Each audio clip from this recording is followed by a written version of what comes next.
Bonjour et bienvenue dans cette vidéo consacrée à Proteus IoT Builder pour Arduino. Nous allons vous montrer comment utiliser la puce Wi-Fi ESP8266 avec Proteus IoT Builder. Dans notre exemple, nous utilisons un module ESP8266, une Arduino Uno Omega, une breadboard et une shield de développement Arduino. Nous commençons par souder les connecteurs SIL à la carte de l'ESP8266 afin de la relier à la breadboard. Au préalable, il est nécessaire de flasher l'ESP8266 avec un firmware compatible pour Proteus. Ces fichiers sont inclus dans l'installation de Proteus. Pour flasher l'ESP8266, vous devez télécharger le programmeur Node MCU sur le site GitHub.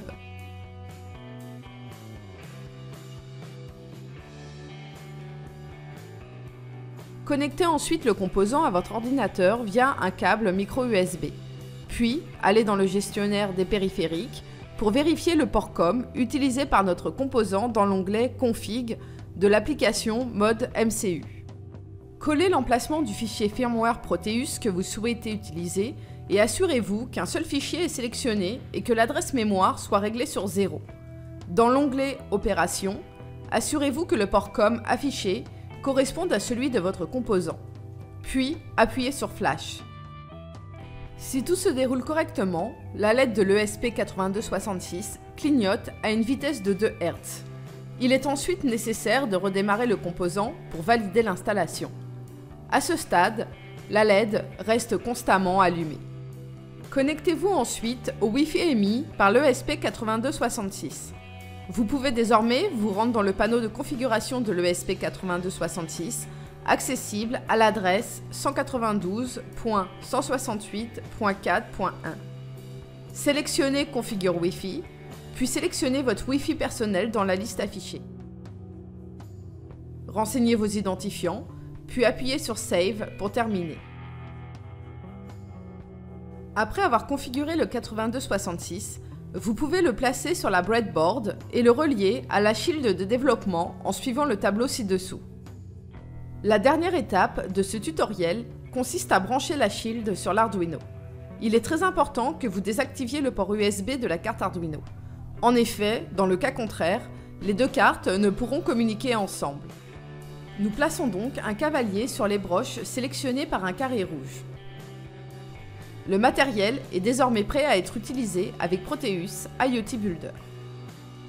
Prenons un exemple et créons un projet destiné à faire clignoter une LED. Commençons par créer un nouveau projet Visual Designer avec une Arduino Uno.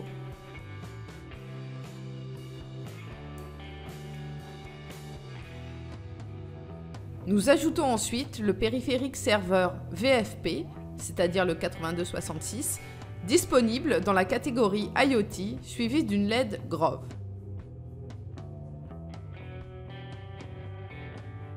Les composants sont ajoutés automatiquement à votre schéma et dans l'arborescence du Visual Designer avec leurs fonctions correspondantes.